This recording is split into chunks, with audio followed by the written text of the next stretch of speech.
would find 30 minutes if your manager told you that you had to stay later. You would make a way.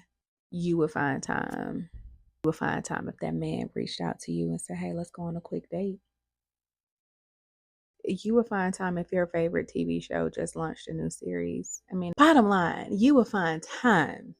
What's up, y'all? Welcome back to My Disciplined Era. My name is Tanisha. If this is your first time here, hey girl, welcome.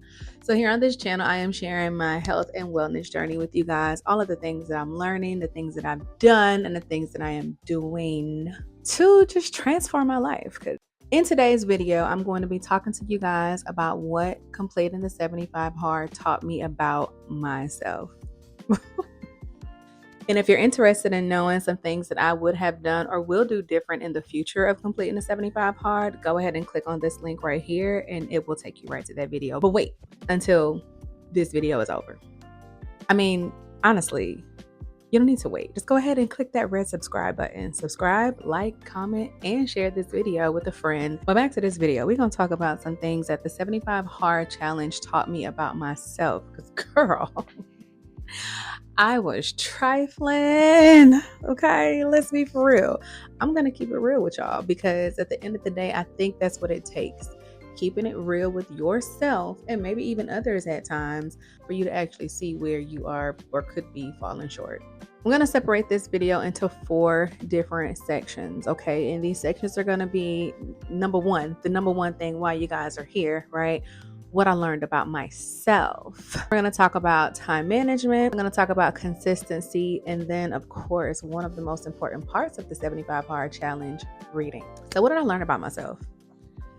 I learned that I made a lot of excuses as for the reasons why I felt like I could not work out. Like, now, in all fairness, and during the 75 hard, I did get some braids in my hair because, as you guys see, my hair cannot tolerate any amounts of heat, any amounts of humidity. It is going to swell practically immediately. So that's one of the biggest excuses that I made. Like, what am I going to do with my hair? If I pull it back in a ponytail, that's damage into my hair. All of these different things. Excuse. Bottom line, I lack the discipline. You always have the time. You have no time that's different than the most successful person on the planet. We all have 24 hours. Anybody here have more than 24 hours? If you got more than 24 hours, let me know down in the comments because I want to know where I can buy some too. Because we all have 24 hours, okay? But there are people who go out and they get it. They do what needs to be done regardless and they don't make excuses. And I realized in doing the 75 hard that I was one of the excuse makers. And at the end of the day, we all know excuses only satisfy those who make them. They do not satisfy anyone else. I used my kids as an excuse for why I could not do something, because either I have to do this, that, or the third with them. I have to cook. I have to clean. I have all of these things that need to be done. I don't have the time. Well, I found the time for the last 80 some odd days. Let's check and see where we at. Hold on. So I am up for myself with no excuses. I mean, every single day, from the house, from the gym, outside, it doesn't matter. I show up every single day. So that lets me know that I was just doing nothing but making excuses across the board. And the absolute biggest excuse that I always made, that the majority of you are making, let's be real, I don't have the time. Now, I'll be fair. 75 hard, having that time is a little bit different, okay? Because you need to carve out at least an hour and a half of your day for workouts. So workouts do have to be at least 3 hours apart. So I could definitely understand where it can be a little complicated, but that's where your home gym, quote unquote, big or small, it doesn't matter. It doesn't have to be a huge custom-made gym setup, right? I mean, I literally have 5 pounds, 7.5 pound, and 10-pound dumbbell and cast iron weights, I think. And then I have a walking pad, I have a jump rope, I have my body, I have a stool that I use as a bench when I need it. And I have the almighty YouTube here where there are loads and loads of videos that you can use and you can put in a timer. You just have to make sure that it gets done before you go to bed at night, okay? So with that being said, we're going to go ahead and roll into the second topic, which is time management. I had absolutely no type of time management. And I'm a planner. That's what's crazy. I had no time management. I would always tell myself, I don't have the time. I don't have the time. I don't have the time. I don't know how I'm going to find the time. Where am I going to get the time from? The time. Girl, the time is in your 24 hours. The time isn't your 24 hours. The time is hanging up the phone. The time is turning off the TV, right? The time is waking up a little bit earlier, going to bed a little bit late. You have the time. You have 24 hours. And if you give all 24 hours away, what are you giving yourself? So one of the things that I realized is that structure creates time. Personally, I start using time blocking to assist me with my time management because it's just the easiest thing to do. When I was doing 75 hard, I would drop my kids off at school, and the very first thing that I did after that was my outdoor walk. I didn't care if it was raining, sleeting, snowing, scorching hot. It did not matter. That was my routine. As soon as I drop the kids off, I'm at the park. I'm walking, or I walk through the city or something like that.